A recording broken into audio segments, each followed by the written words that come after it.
Jam nitty gritty, you're listening to the boy from the big bad city. This is Jam Hot. This is Jam Hot. Welcome to Who's Hot with your host, Wil Chung.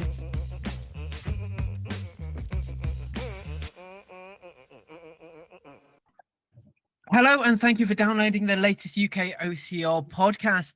This is a bonus Who's Hot episode. I'm here with, as always, my two OCR elite races. First of all, I got Chris Shipley. Chris, hi, how are you doing?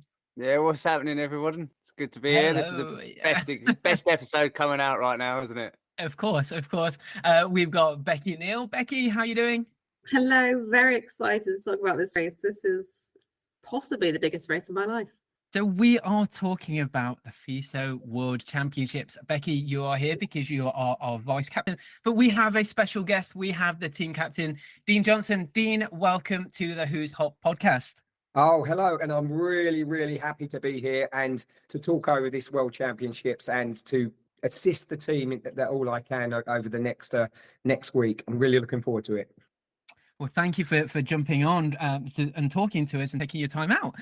So FISO World Championships, 14th to the 17th of September. So in real time next week for many, but I think for the podcast, probably coming up in the next couple of days. Maybe you're even listening to this on your way to Genk in Belgium. As I've mentioned, we've got Dean Johnson here, team captain. We've got Becky Neal, who is the vice captain, and Chris, of course, because he just wanted to stay on and talk to us a little bit more. He's come to talk about the World Champs and Team UK.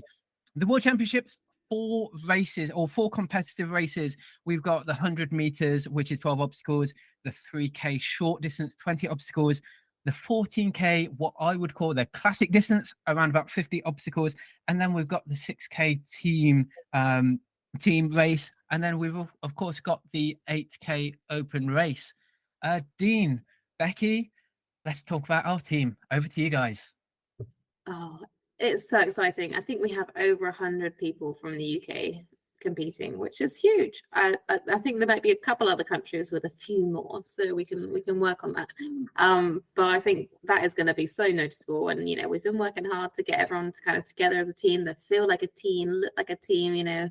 Wearing the kit and everything, hanging out together and stuff. And I think we've come a long way in the last year on that. So I think it's going to feel like we are one whole team competing at the World Championships, which I think is something that a lot of people are going to find really rewarding. So I'm really excited for every single person to be there. And if you don't know me yet, if I don't know you yet, or if you don't know Dean yet, please come talk to us, come say hi. We'll try and find you as well. But don't be afraid to come and introduce yourself if you feel like you don't know us or you want to know more about me and Dean. Yeah. Oh, yeah. I'm really looking forward to meeting. I know majority of the team, but there are some team members I don't know. But I'm really, really looking forward to meeting you guys, helping you out. Please come up to us. We're there for you. That's the main reason we've been put together as the event core team, and we are there to help you through the weekend to enjoy it and to get the best out of it. So really looking forward to it. So basically, any problems we got, we're coming to you guys. Well, Chris, Dean just alluded to it, but we have this core event team. So for this particular championship event, there's four of us. So at the centre, we've got the athlete, you're number one.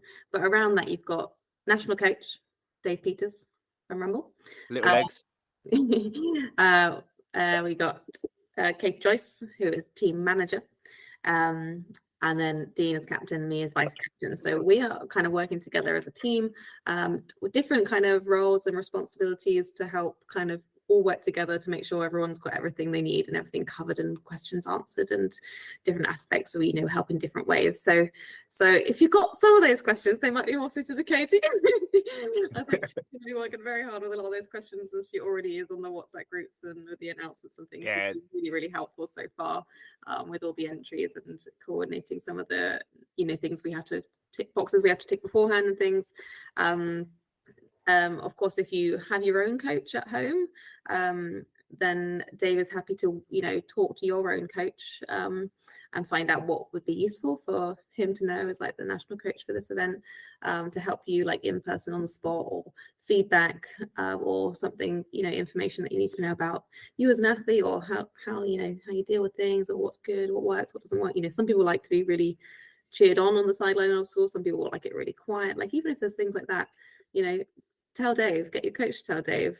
Dave's ready to listen, and he's really here to help kind of everybody with that, and help people kind of move on after the event as well. What feedback can you get from him or that during the event to help. So that's like a really important role and something that we haven't had before. So I'm really excited for kind of Dave to step into that on this occasion, as he knows a lot of the athletes already and raced before in the past. So I think that's cool. Yeah, and we're going to come together as the event core team and help each other. And Dave in particular is there to help the athletes to work with the coaches that they've got at the same time. So he's not there to overstep. He's there to help. Like we all, I'm a coach as well, so I'm there alongside to help with Dave. So we'll work together. Becky's done so many races; it's unbelievable. So we're going to come together as a team and help you with all the aspects that we can. Obviously, it's the first time we've come together like a team like this, so we're going to try our utmost to get everything right. But you can understand it's the first time there's been an event core team like this, of this nature. So we're really going to try and come together and get and make it perfect for you guys. But as you know, it's the first time we're going to do this, so we're hopefully going to learn from this as we move forward year on year. Nice. Oh, I feel in good hands with all you guys there. Oh, nice. Yeah, and Chris, you were there like at Euros. One of the roles that Dean and I had at Euros was to help or decide ultimately who was going to be on the national team for the team race, from our kind of squad of athletes who were going to be the ones chosen to be on the national race, and then who would represent the UK but in the competitive race. And that will be happening again. And so we've got kind of a squad of athletes. There's actually men's, women's, mixed and para at the national races, and they're like a really big focus of this World Championships, especially the mixed national team. And then we've also got entries to create a UK team for the competitive races in those categories as well. So they've got quite a big squad who know who they are, and then we're going to finalize that similar to how we did, but make them at the timeline might be slightly different. And we learned quite a lot about various steps of that process when we're at Euro. So hopefully we've kind of already put some things in place to make sure that that's better this time, and that everyone still trusts us and everything. But yeah, if you've got want to tell us more about your races or less about your tell us which obstacles you were really great at, which ones you weren't at, then we try and seek out that information rather than just looking at the times or whatever, or hearing secondhand about who completed what. Then trying to make sure that we've got factual information to go off to inform that at the right time. So hopefully everybody's on board with that still. Yeah, and hopefully it will work smoothly this time. It was a little bit, it seemed a little bit rushed, the decisions we had to make, and some people said I'm not feeling it today and stuff like that. So we don't want to leave it up to that point, before pretty close in to actually make them decisions. So we'll be forward thinking as the weekend's going on before we make them decisions. So we will be ahead of the game much more than we was at the Euros. I feel. That's really good. It is a really sort of a team aspect then, isn't it? Because as an athlete on this side of it, having you guys there, it's really good that we come to you guys if you've got an injury or doing any of that. It just makes your guys' decisions easier to make, isn't it? Yeah, I mean, when we were doing that at Euros, there were so many different combinations. I had written down so many different which ways, and ultimately you just go with one, and it could have been a different one. And with hindsight, maybe the other one would be different. But ultimately, that one worked out. The fastest teams were our national teams, and not all our competitive UK teams got on the podium. The men's and the women's teams. So I think it worked out well before. Of course, there are other options, and maybe they would have been slightly different in this way or that way, but you never really know. So yeah, we'll see what happens. Shall we let's talk about the 100 meters. I've got the names in front of me. Do you want me to talk through them? Yep. Yes, So please. 100-meter elite British national team: Beth Lodge, Imi Hales, Mila Stanzi, Emma Kirkwood, Charlotte Duhaney, Tommy Matthews, T-Sean Smith, Victor Mikhailoff. And then in the age group team, Mira Burton, Harry Jeffrey, Lauren MacArthur, Amelia Solomon, Oliver Addy, Charisma Bakersfield, Emily Carmen, Hollis Lansford, Jack Andrews, Alex Arnott, Laura Hayward, Sandy Powell, Dean Cheetham, Ian Solomon, James Burton, Robert Border, and Tony Leary. What a bloody team. That's so good. Can't wait to see like Jack Andrew and Hollis and Tommy and Tashawn. Like, they are fast. Like, they're proper ninjas. Like, we won't have seen anything like it before in the UK, really, apart from Tommy. Like, think of loads of Tommies. Different kind of bodies. It's amazing. And then with Issy, you know, Ninja Charisma, and Beth Lodge, Beth's had a bit more experience at Euros now, and just been to Barbados for the Ninja Throwdown, and they've been competing in Europe and stuff as well, in Germany, I think, in places. But also Mila was, I reckon, would have been the fastest at Euros, fastest woman, under 50 seconds in that wet weather protocol, which is probably almost 10 seconds faster than the rest of the women. But she, like, there was a confusion whether she had a bell or not, so I don't know whether that her race counted with that time. So I think she's got a lot of potential, and I really want to see what she throws down. Victor, of course, is probably beaten everyone in that field multiple times at ninja competitions. So yeah, can't wait for the 100 meters. It's definitely the spectacle of the whole event, isn't it? You guys, I mean, it's usually the one we all go and watch after the event, isn't it? And just watch everyone just smashing out the fence, going on that course. And it's going to be that same course now all the time as well, isn't it? Yeah. So yeah. Handball Crossing, I think, provide the obstacles. They're on their way. Yeah, you see the Instagram post. Yeah, after that, stuck at customs. and have we got a course in the UK yet? Not that course, no. There are okay. courses, but they're not the same. Yeah. Okay. Yeah. No problem. So anyone wants a business venture? I think people are thinking about it, but yeah, it would help us practice, wouldn't it? Like, you see the Polish athletes, they've been practicing on their course because they have one in Poland. They've been practicing for a couple of years now, and the women in that field are way ahead of the rest of the women. The women from the Philippines, they're way ahead. That's where the world records have been set. 32 seconds or something. That's crazy. Crazy. We were doing it like a minute. Yeah. It's going to happen. We're going to get one soon, aren't we? We're definitely going to get one. We have to. And what's the fastest times for a guy now? Is it 25 seconds or something? Yeah, it'll be on the website. I've forgotten what it was. Okay, yeah, I think so. Wow. Yeah, it's quick. That's really quick. I mean, you can watch it on YouTube. You just type it in, like the fastest 100-meter sprint obstacle course race thingy, Bob. It's straight on there, and it is so quick. Yeah, it's so fast. Yeah. But that's what practicing on those. That's a kind of a speed event. It's the same with rock climbing when they do the speed event. It's the same thing, and you're just going to get times broken and broken and broken as people become more efficient at moving over that type of obstacle, I suppose, because it is one big obstacle when it's like that. Yeah, and that obstacle kind of setup has been kind of thought forwards. I know from talking to Ian to make sure that it's usable for para athletes, junior athletes, female athletes, male athletes. The rules are set, so you have to put your hand around that rope, but some people just basically jump from one platform to the other. They don't really swing on the rope, but then the kid would swing on the rope, and then there's the monkey bars at the start, but you're up and down, but we fly between them and do laches. So it's got it's useful like in speed climbing, so that you can actually set records for a long time to come, hopefully. So it'll be around, I reckon, for a while. Yeah, really looking forward to seeing the progression of it. So 3K elite British national team, Federica Di Caria, Tamar Barkley, Libby Joyce, and Pip Rainbow. For the males, we got Morgan Maxwell, Samuel Clark, Jack Carpenter, Russell Walsh, and our very own Chris Shipley. Chris, how did you get into a 3K when you're like a long run specialist? What's going on there?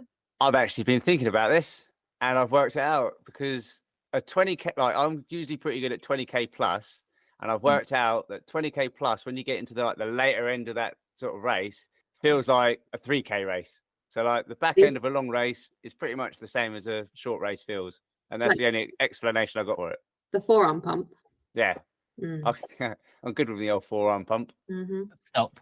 Right, before you carry on, I'll go on to the age group British national team. Bear with me, there's a lot of names, but I want to name every single person here. Isla Lads, Jessica Joyce, Lauren Cox, Mira Burton, Cameron Young, Charlie Carman, George Farriman, Harry Jeffrey, Isabel Young, Bella Brothers, Alexander Cook, Jake Jollies, Josh Lads, Flynn Stewart, Joshua Cox, Amelia Solomon, Lauren MacArthur, Mia White, Hayden Andrews, Oliver Addy, Emily Carman, Finley Greenleaf, Amy Hales, Lindsay Young, Tommy Matthews, Emily Spain, Julie Botwood, Cheryl Pace, Connor Wickens, Daniel Titcombe, Zach Leveridge, Emma Kirkwood, Karen Macquarie, Shelley Tompkins, Darren Martin, Jake Childs, Kenny Sams, Ricky Carino, Zach Harper, Cheryl Beach, Emma Appleton Smith, Charlotte Dehaney, Gavin Hogarth, Jason Molan, Alex Arndt, Louise Ferriman, Orsolia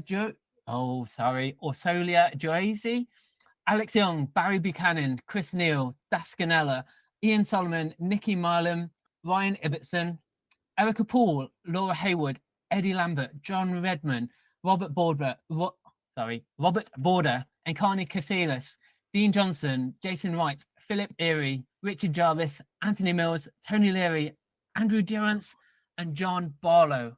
Again, what a bloody team we've got there, right? Yeah. What a team, and I was right near the end. Isn't it cool, Dean? We've got John and Andy in the men's 60 to 64 category, but we've got Harry Jeffrey and Jessie Joyce in the 10 to 11 category. That's incredible. And Harry Jeffrey's just won Spartan Kids in He did. Wow. Yeah, I see him at Wild Forest the other day. Great. It's amazing. You got the whole of the Young family in there as well. I think every member is almost in that. Nice. Cameron, yeah, they're all there. That's really Very good. well. Yeah. So, so good. We won't be able to have time to do any racing. Well, I'm actually not racing on that day, so I'm going to be watching every single one of you. Can't wait. Yeah. I've been so excited telling people when they say about the World Championships and the age range, and they said over 100 athletes and, the age range. When you say that, it really does show the sport and how, it can go out to everyone. And it's not just a certain age. So, I'm really impressed with that. We've got the whole age now going through, and we're working on, building our younger team up. It's so good. Yeah, I think we're quite ahead of the game on some of the youth athletes that we've got coming into the sport. Our grassroots system's really paying off. It's really good to see. Yeah, then we've got the junior championships coming up, so there'll be even more if they enjoy this. And they should. So the 3K course is probably going to be pretty intense.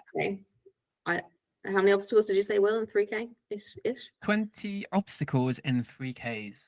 Oh, and it's really flat, right? Yeah. In the profile, it's totally flat. We've seen some of the pictures of the terrain. It looks like vast terrain as far as OCR goes. Maybe a bit of water. There's like monkey bars and stuff over some water. So it will be feisty. How many obstacles do we have at Euros on the 3K? Maybe like 30. I've got that written down somewhere on a piece of paper. I don't know. I think it was about that. Yeah. So it's going to be quite similar. Yeah. So I'm getting all the information. That's why I'm staying on this podcast, because I can listen to it ahead of Trying to time. find out stuff. When this podcast comes out, we would have already had the team call. So if you listen to this and you missed the team call on Sunday night, plan is to record it and share it somehow. So ask us about that if you need to find that. That might be a bit long. But yes, the core team are going to be running a team call for all athletes, just to kind of answer any questions, go through a few things, and just recognize some faces, really get to know people, especially those people who don't know anyone yet. Might pair you up with somebody, just so you've got a buddy, someone that you know, which would be nice. I'm just going through the rule book. I'm guessing that the route and obstacles haven't come out yet. No. Let's go on to the 15K elite British national team. We've got Morgan Maxwell, Daniel Titcombe, Jason Brunnett, Dascanella, Russell Walsh, Karen Macquarie, Andrea Burquez, Kate Stillwell, Federica De Carrier, and our very own Becky Neal in the national elite. And I will go through the age group team, and then we'll come back. Libby Joyce, Finley Greenleaf, Ross Jordan, Emily Spain, Josie Lloyd, Megan Tranter, Pip Rainbow, Cheryl Pace, Connor Wickens, Zach Leveridge, Emma Kirkwood, Rachel Decker, Shelley Tompkins, Andrew Ballantyne, Darren Martin, Jake Childs, Kenny Sams, Ricky Carino, Zach Harper, Cheryl Beach, Elizabeth Brimacombe, Charlotte Dehaney, Chris Shipley, Dave Peters, Gavin Hogarth, Jason Molam, Leo Brimacombe, Alex Arndt, Lou Ferriman, Osola Johace, I need to get that right next time, apologies, Tamar Barkley, Alex Young, Barry Buchanan, Chris Neal, Ian Solomon, James Burton, Nikki Marlem, Ryan Ibbotson, Erica Poole, Sandy Powell, Eddie Lambert, John Redman, John Paul, Robert Border, Encarni Casillas, Dean Johnson, Jason Wright, Philip Erie, Richard Jarvis, Anthony Mills, Tony Leary, Andrew Durrance, John Barlow. Again, a huge team. And Becky, I know you've already mentioned that we're probably one of the largest teams going out there. But again, that is such a great age group and an elite team. Yeah, I'm literally lurking on my next match right now, looking at the entry list, because you can if you've logged in. I think there's 65 people listed here from British Obstacle Sports for the 15K, which is huge. Yeah, there's like people's names on there who we haven't seen race much. Like I'm thinking of like Rachel, who won Spartan. And we haven't seen her race loads. And then people who we see race week in, week out and been doing really well recently. So it's going to be nice to like just for everybody to race each other on the same race. And I mean that globally. Like we can look at races across Europe or America and think, oh, I reckon I'll be about there, or I reckon I could do that better than them, or that looks really hard. But you never really know unless you race the race. And that's what championships are for. So everybody will be in the same place at the same time, doing the same course. And it's so exciting. No idea. That is exciting. Yeah. That is exactly what championships are for. Also, you can find out about what that is on Accountability Corner on our last episode. Another plug. I see what you're doing now. Has he been plugging all night? Yeah, just Always. 8 hours. We seem to talk about Darren Martin quite a bit as well. Where did he come last week? Fourth, but behind me. Right, behind you, right. So what are we expecting from the 15K course? I know we would call it classic, but Belgium is not going to be like UK, is it? So what are we expecting out there? Terrain, what's the obstacles going to be like? Is it going to be more spaced out? The only thing I can see here is around about 14K and around about 50 obstacles, which is still a hell of a lot for that sort of distance. Yeah, I think closer to 14 than 15 probably is, I reckon. 2 little lumps in it, which are those kind of fake quarry built up things at the Gink place. They look pretty steep though. Still, what is the profile? It was like 60 meters or 100 meters or something, was it? I think yeah, about 100 and something meters. And is it one of the hills a carry? Yeah, they said it might either be a chain carry or a drag, wasn't it? Yeah, there is Am I right? a chain carry on this list, and we'll go through all these obstacles properly in the call. But if you haven't got the rule book yet, it is available. If you're not in the WhatsApp group and you want to be, let us know. Yeah, I think the obstacles look varied. You know, there's some high rigs with the Toros attachments, which we've been seeing in more and more races. I think a lot of races like those. You know, everyone at Nuts seem to like them just because they're quite grippy. So you don't have to worry so much about it being wet, and like you don't feel like you're underselling your abilities with your grip strength. Like you can grip onto it, not just because it's like not slippy. In the rule, but they've got all those rules again about how you can hold them, and I think they are probably a little bit clearer with the Taurus ones than some of the other ones that we saw at Euros. So hopefully all of that kind of confusion will be irrelevant. If you haven't kind of read closely on those, then you know there were some pretty strict marshals, and rightly so. That's what the rules are for in Euros. So make sure you actually do hold the right bit. I will say this rule book is long, and if you're young or you can't concentrate for a long period of time, maybe take some breaks or have somebody talk through it with you. And you know, Dean and I are happy to help with that if it's like overwhelming or whatever. There's me. Pictures in there as well. And like sometimes little bits of information come out on the internet or in comments, and it's just a bit confusing. I see this with my students in lectures. They all talk to each other. They're like, oh, but this person said do this on the coursework. I'm like, okay, do they mark it? No, I run the course. I'm marking it. Why didn't you ask me? Like, so if you want like some clarity, then you can ask the core team, and we can like get to the bottom of it. Okay. But obviously check the rulebook first, otherwise it's just a waste of everybody's time. Oh, sounds like I'm at work. Right. Hey, Panga, that's done that one at Euros a few times. in the rain was hard actually. Let's finish off. I'll talk about the Para British team, and then we'll come back to obstacles and maybe atmosphere and what people can expect. But the Para British team will also be out there. We've got Jamie Gain, who is going to be representing in the 100 meters, the 3K, and the 15K, and we also have Chris Harris, who will be running in the 15K. So it's fantastic that we're starting to get some proper para representation out there too, as part of Team UK. I think Chris might have had an injury to his knee, so Yes, he did. recovering from that, Chris. Awesome. And then we've obviously got open going out. Do we know anyone else that is going to go as part of Team UK that haven't been really mentioned as part of the age group or elites? Well, open wave, I've got Neal Coyle here doing 15K, 20 to 25 to 29. 3K, got no one booked in there technically. 8K open wave, that's the one. We've got Dawn and Jake Jollies.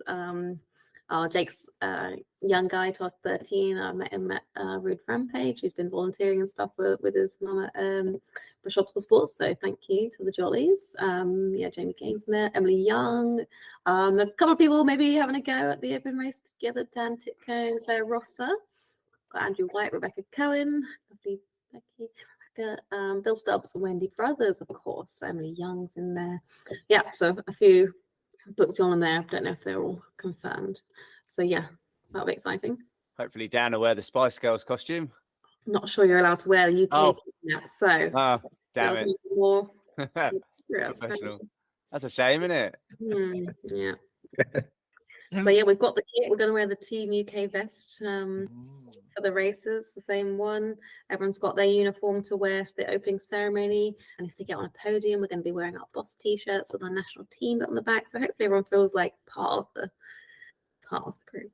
It's really exciting. I remember, as an onlooker several years ago when it's a relatively small team and you got this really small pyramid of kit bricks going from Stansted Airport or whatever. I'm sure we're going to have such an avalanche of kit bricks going out there from Stansted quite soon. Convoy. Yeah. TV plates. Not when a lot of us are driving anyway. Yeah, convoy. Sorry, I did interrupt Becky, but let's go back to some of the obstacles. Any ones, Dean, Becky, Chris, that kind of stand out that people might never have seen or might kind of be, not literally but figuratively, be tripped up by because we probably haven't seen them before, or maybe just looking a little bit easier and actually we just need to make sure that they take special care and attention of some of these obstacles. Yeah. Go on, Dean. Well, one was the firefighter, with the like a rubber that have got ropes either side of them. Now I know they've got one at OPP and we had one down the Wild Forest the other day. Do you know the one I'm talking about? Yeah. So it's like a little pipe with ropes hanging out of it with knots on it. And Yeah. You kind of explain. And that one I didn't. Can you wrap your legs around it? I believe on the rules you can it? Can't you? Yeah. So Okay. the rules say, using only hands, each athlete must ring the bell on the other side of the structure. It's not allowed to actively touch the ground or the structure. At this obstacle, grazer ground is not allowed. Mandatory to start from the initial platform. One attempt only. The attempt starts when both feet are off the ground. So it doesn't say anything about not being able to wrap up. And in a way, I guess, you got to wrap up on the pipe if it's long enough because it's going to help you stay off the ground. I'm glad you brought that one up, Dean, because it's probably one of the ones we haven't really seen, especially over here, and it's one that you haven't actually seen a lot in Europe. So it's a really good obstacle. I saw some people practice on it. Tony Leary down at OPP and saw some different techniques that he posted some videos of. You've tried it yourself as well. How did you find it? I actually found it okay. What I did, I went to one side of the pipe and pulled the rope one side, and I just worked across one side. So I basically pulled the rope through so it was locks on one side at the top, wrapped my legs around, and then just flipped across, and I pulled the rope on the next pipe out. So I was just working one side instead of getting cross and tangled up as I went through. And that really, I just flipped my legs around, flipped my legs, and I actually found it wasn't a problem at all at that respect. But when you look at the pictures, it looks like some people are just swinging through on the rope, you know, near enough, which I suppose you could do, but you know, it could be risky. Yeah, especially with the forearm pump as well on that one. It could be quite fatiguing. Yeah. So we'll have to check to see where it lays out in the race itself. Yeah, that's right. You don't want to blow your forearms out on that one unless, you know, well, you don't. You want to say that you don't know what you know. We don't know the final rig yet, do we? I don't think. I think that's the one they're holding out on, I think, by looks of it. So, yeah. That was one that I've not seen, and I've actually have tried. And you know, anybody that can get to OPP to try that out. And we did have one down the Wild Forest the other day that somebody brought down. So, you know, it is out there for a small practice for the last weekend. So maybe that's one. If you're thinking that's one that you just need to practice, it's worth, you know, it's worth saving a band if you've not been on something like that before. Yeah, quality. I mean, there's a lot of obstacles that are in a lot of races overseas and things, but they've got the Weaver Extreme, which looks like a really, really good obstacle, but it's going to be really fatiguing. They have one at OCR series, and it's basically your general Weaver, but then you've got to go into like a traverse on the back end of it. Yeah. And that really takes it out of you, knowing from experience. It's a difficult one to do. So going under a cargo net, Chris, yeah? Yeah, that's it. Yeah. So you go from the Weaver, which is quite demanding on your body anyway, and then into the cargo net. And then back down the Weaver on the other side. Is that right? I think it's only one-sided, so you've only got the one Weaver and then the cargo net. But I could be wrong, so don't hold me. Don't hold me on that one.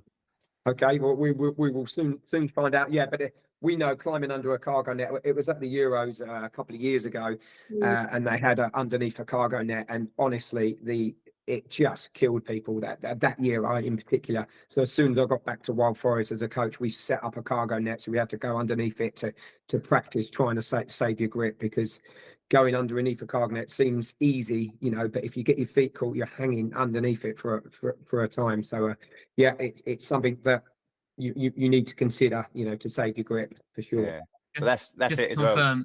Chris, just to confirm, it is a second Weaver. So start with over at the first bar and then interchange between going under and over until athlete reaches the net. Go under the net without touching the ground, and then follow over under till the end of the obstacle. And if you look at the picture, there's definitely another second Weaver after that cargo net. Well, there you go. Yeah. You have to think about your legs going over that then. And like you said, Dean, getting your feet caught is always a big problem with nets. Yeah. So it's all right with my little feet, but you guys with big feet, you got problems. Yeah.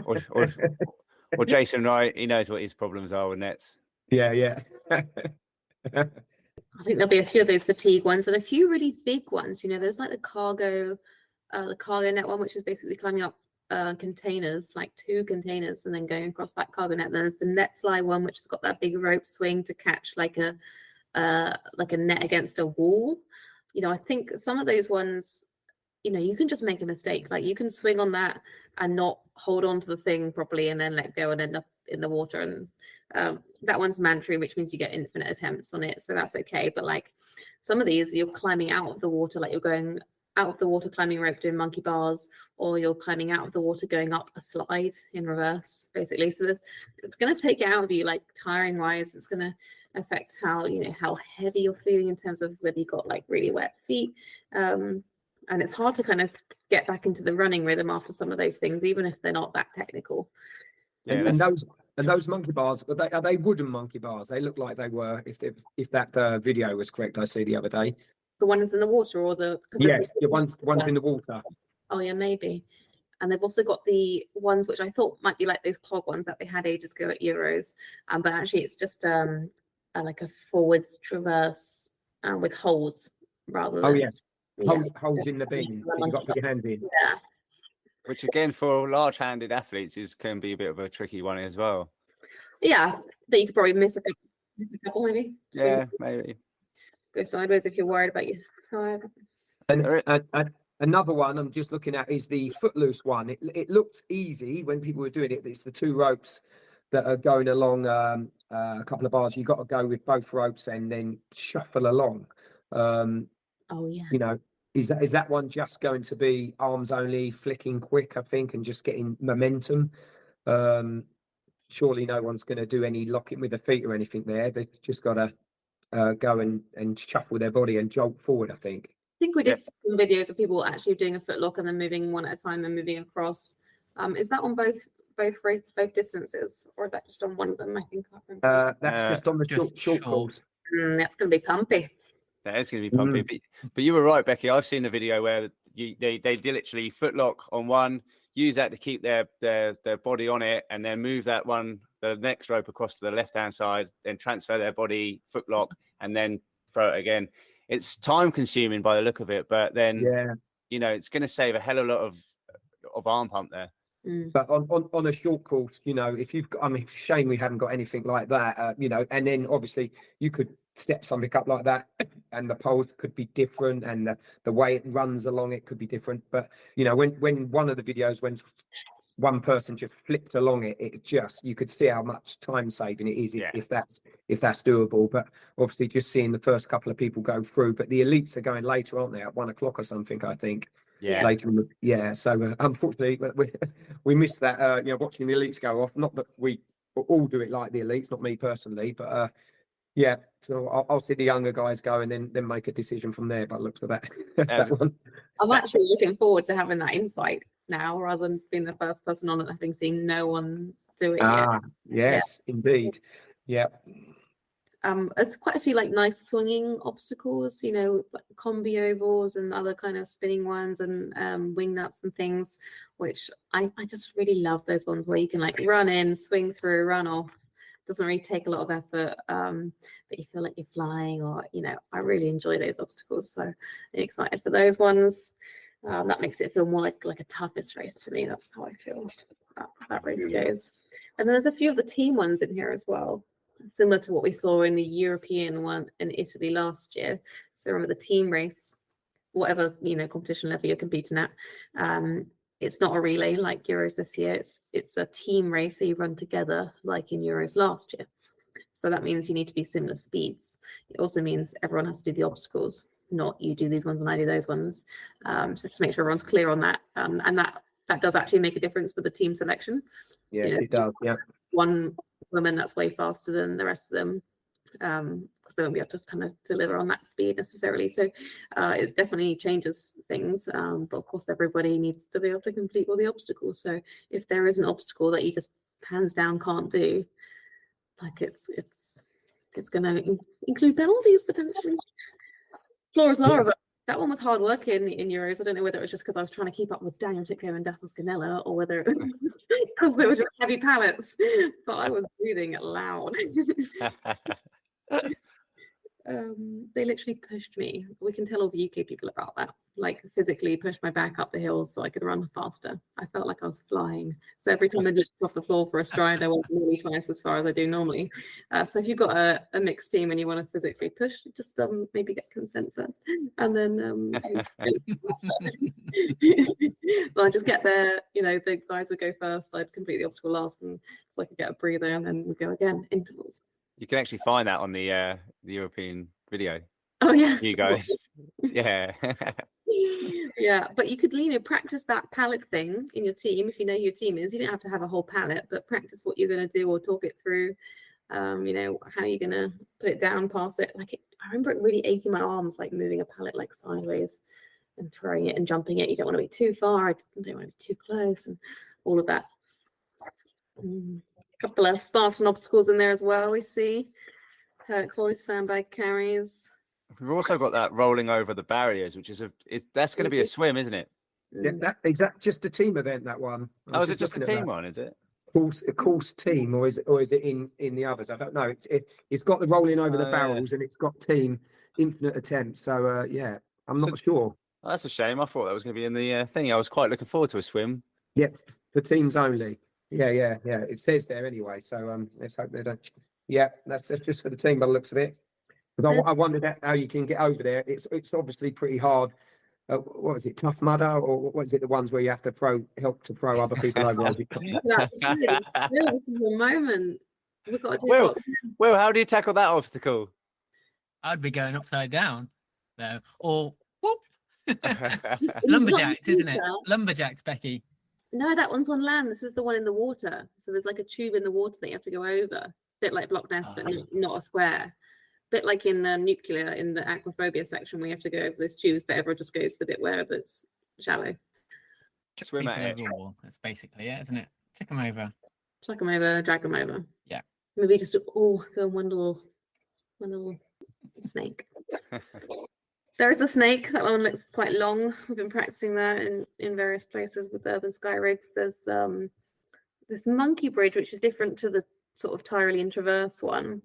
Traverse the bridge with hands and feet. So I guess that means It looks more like a standing one, kind of. yeah.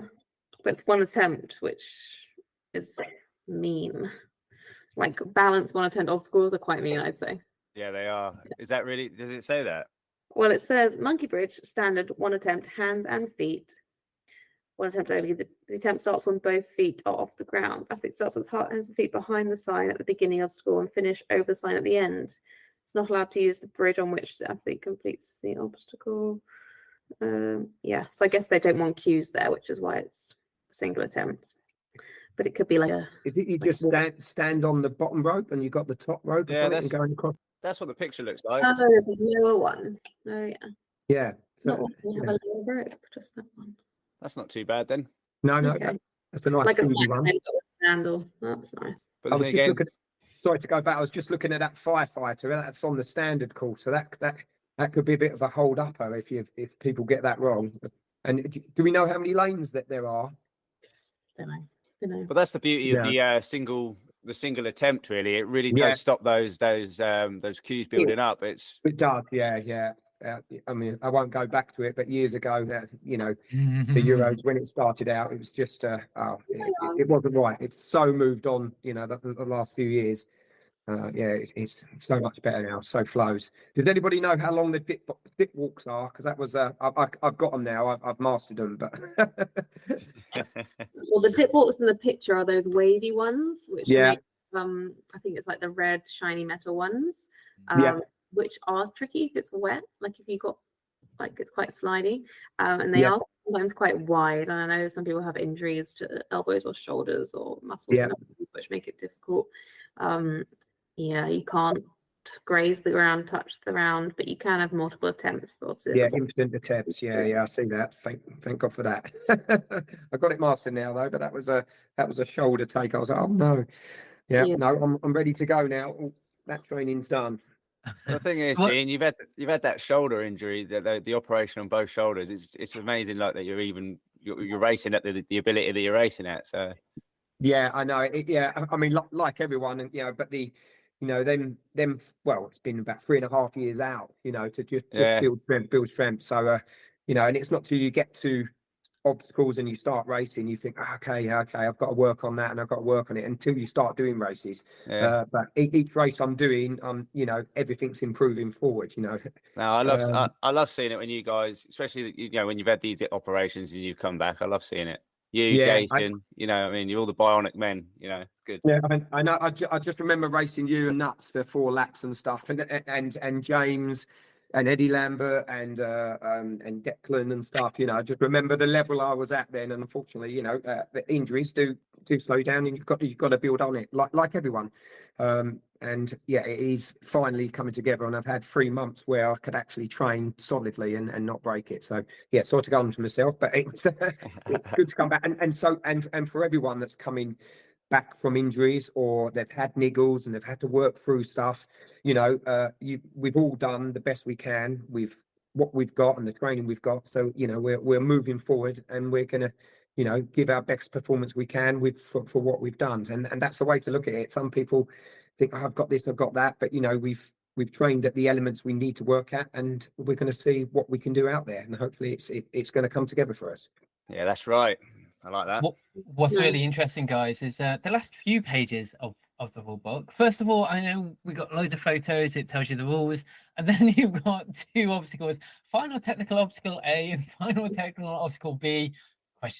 So I actually like there's a bit of, I guess, jeopardy of not quite knowing exactly what is going to be in there, and so you can train as much as you want. But I think this then goes down to just training, and we've talked about it loads of times, but the muscle memory and knowing grip. So even if you don't know the obstacle, and Becky said this loads of times, and it's already beaten into me as well, you might not know the obstacle, but you would know the movements to be able to complete those obstacles. So I love that little bit of jeopardy. But the page you was waving at me, Becky, page 58, laser shooting. Oh, I enjoyed it in the Spartan race. When I went to Bath recently for the modern pentathlon world championships, just we were helping out, showing them the obstacles. I obviously had to go with the Spartan ones because I was like, oh, time to practice. Good, got this coming up. And I had done it well in the Spartan 5K. I got like 3 lights out of 3 straight away. Took like 4 seconds, was in and out. And then I was speaking to one of the modern pentathlon coaches. Oh my God, there's a cat on the screen, everybody. Is that Piccolo? That's Goey. Oh, hell yeah. The most expensive cat in the world now after his little visit to the vets. Oops. Oh no. We love you. Okay. What was I going to say? Sorry. The lasers. And I was talking to the coach, and the coach was like, yeah, that's what the under 9s do. Oh. So that was 3 lights that we were doing at Spartan. This is 8 meters, a little bit further. You still got the 30-second limit, so you know the penalty is running out of that 30 seconds or having to stay until the end of that 30 seconds, which you know, people that went to Euros saw how that worked out. You have to get 3 green lights, and I'm not sure exactly which guns. In the picture they're using the modern pentathlon guns where you have to reload with your thumb or whatever, but you don't have to put it down by your side like they do. So I don't know whether they're going to use those guns or whether they're going to use the red Spartan ones, which are meant to be the world obstacle ones as well. So in the picture it's those. They are different, the sights are different, they're longer, and you have to reload, which takes longer. So we'll find out when we get there, I guess, or when they put some pictures in, but there'll be a training zone available if you haven't had a chance to do that yet. And don't overthink it, you know, if you don't get any of them, or once you've hit the kind of the black circle or something, or sorry, part of it, the outer circle once, then you've got your 30 seconds started. So if anything, it's just a rest. You are supposed to like keep shooting though, rather than just standing there doing nothing.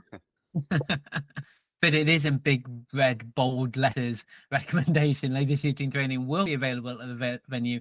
Highly recommended to all athletes to practice before the race. So yeah, if you've never picked one up before, you got to go. You got to just at least get a feel of I did do the practice. I thought I was a sharpshooter when I was at the Euros, and then when it come to the day, you know, everybody was jogging off, and just only got a couple. It just works out that way. But, yeah, maybe I pushed too hard on the ammo boxes or whatever. But yeah, no, practice will help, and it will get better.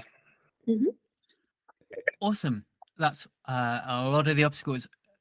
Becky, Dean, tell me about what, especially the new guys, because we've got a massive team going out. Absolutely fantastic. So a lot of people going to go for their first time.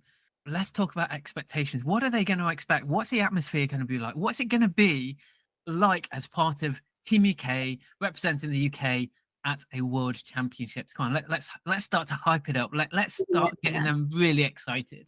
Well, first of all, I think this is going to be even bigger than anything any of us have experienced before in OCR, like, because it is the first Federated World Championships. You know, we have to do a rehearsal for the opening ceremony. We all have to wear the same tops for the opening ceremony. Like, we haven't had that level of, like, I don't know what the word is, like, prestige before. You know, it will feel like we're representing our country. I think that's pretty cool. Yeah. So, I mean, you know, hopefully you'll notice from, like, as soon as you're on your way, even if you're not traveling with loads of people, you'll see everyone's traveling at the same time. You'll see, like, lots of photos being shared of the obstacles and chat going on about, you know, people giving each other advice and stuff. And then we'll try and create an opportunity to kind of walk the course together and or have, like, other options.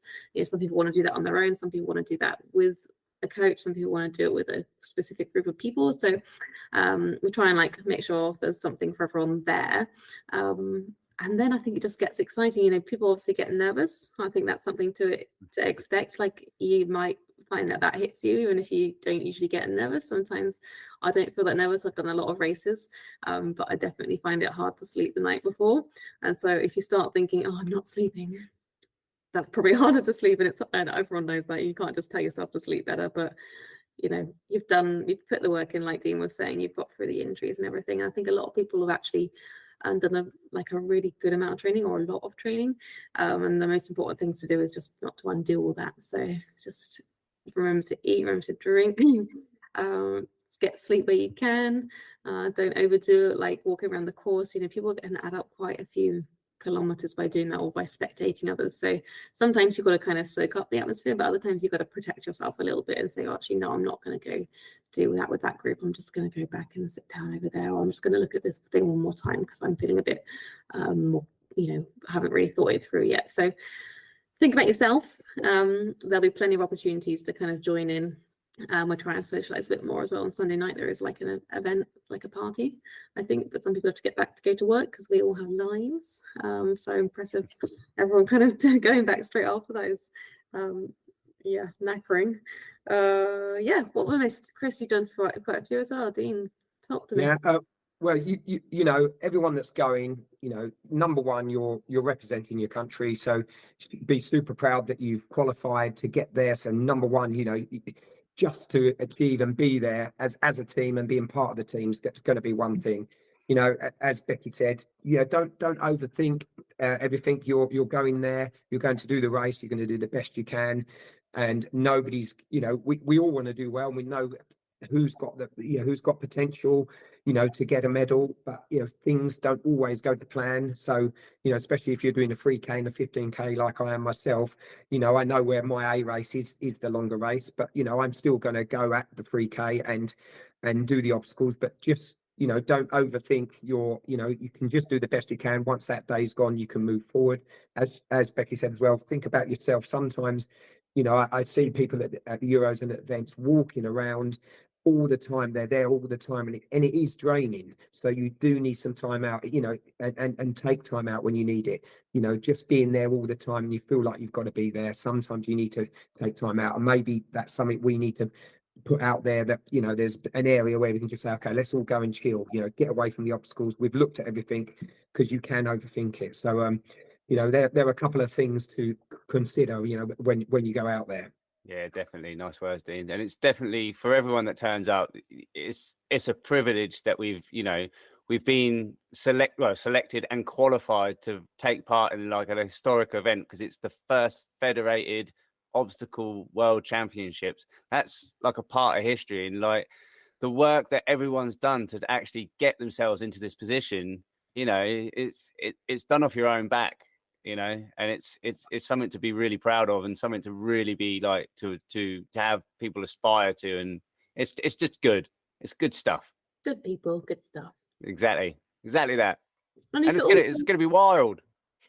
What an adventure. Amazing. So you guys, sorry, Becky, you mentioned you guys had to practice for the opening ceremony, or were you practicing as you're kind of all going to the airport, or what's going on there? We've got all that to come. That's the issue. Obviously you've seen the layout, but we've got to be there. Or I don't know. We'll get the core team together to find who has to be there. But there's a technical meeting, and there's also the opening ceremony practice.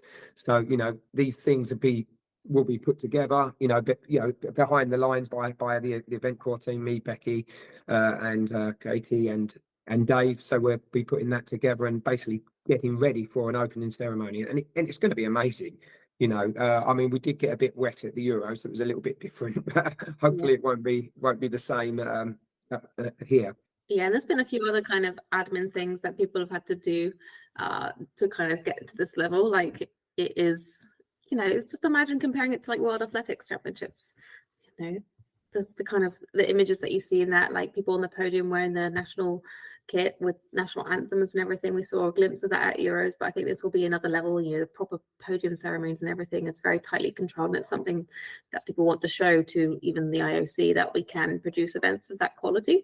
So that's why there's all those like uniform guidelines and everything to help us get to that level and be respected as a sport. What goes along with that is the anti-doping policy. And like we knew about this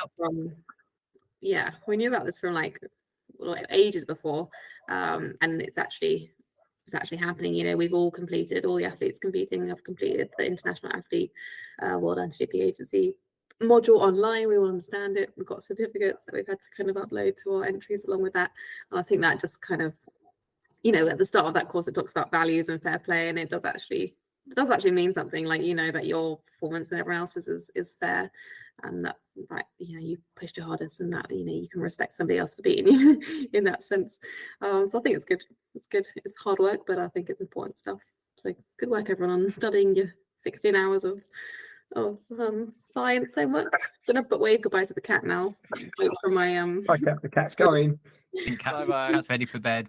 Yes. I'm gonna leave everyone to chat away about the drug stuff. 5 minutes. Oh no, maybe I won't then. Are we The cat- staying? Are we Yeah. staying? Oh, Say God. hello. I wonder if this is gonna stay in the edit. Touch the cat. Okay. Brilliant. Anyway, you want other stuff if you haven't already. It's important. Basically, don't do drugs. No, With no, the band. no. A bit more to it than that. Yeah. Go And get it. Bring And disrespect. Becky, this our the call we're going to do on Sunday. Is that correct? Yes. Yeah, and that's out to everyone. Everyone's coming to that. Everyone attending. Everyone that's Okay. going to the event. Fantastic, brilliant. Dean, team captain, Team UK captain. Final words from you before we close up for the podcast. Okay. Well, I'm super proud, obviously, to be be put forward to be team captain, and obviously I am racing at the same time. So and everybody understands we're all the core team are majority are racing. So we're going to work and do our utmost to be there for the team.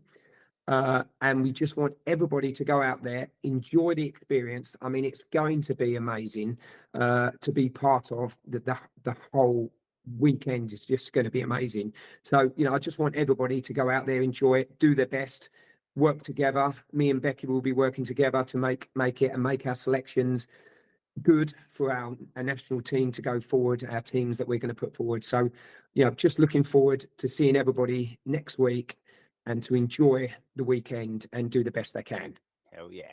Yes, thank you. So my thanks to Dean Johnson, team captain, also to Becky Neal. Of course, she's always with us, but team vice captain. Also to the core team, Dave Peters and Katie Joyce. Thanks for Chris for staying on. I know it's been a late night. From all of us at British Obstacle Sports, UKOCR, and the UKOCR community as a whole, I just want to say best of luck, Team UK. Go smash it. Bye. Yeah, let's do this. See you there. Hold me close till I get up. Time is barely on our side. I don't wanna waste what's left. The storms we chase are leading us, and love is all we'll ever trust.